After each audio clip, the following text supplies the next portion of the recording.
Alright,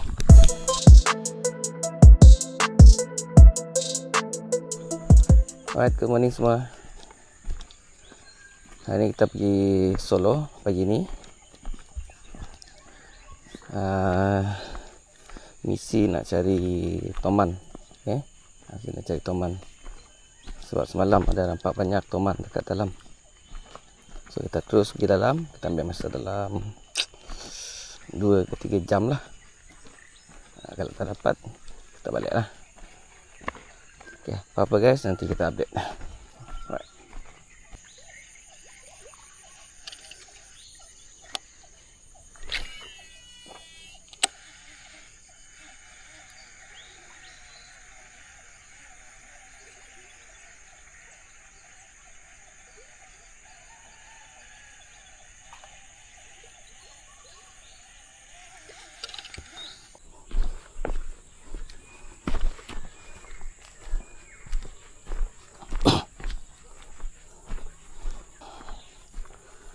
Lupa tengok jadual pasang surut.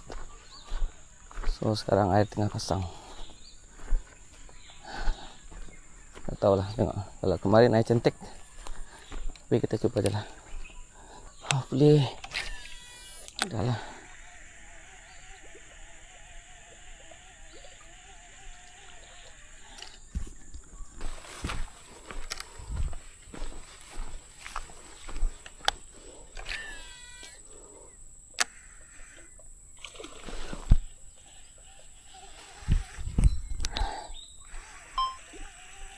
Hai, terkejut.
Oi.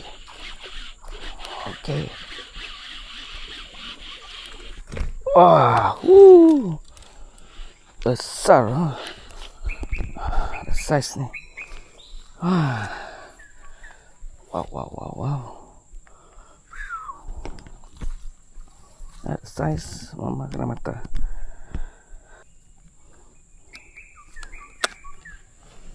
Oi.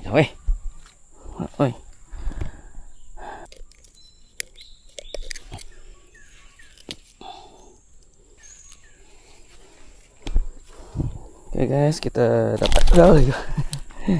dapat haruan boleh tahan jugalah size ya. Berapa cm pastilah, tapi sayang kena mata, nak release pun mati. Boleh buat, so kita tapau je lah. Sorry guys. Kita balik guys.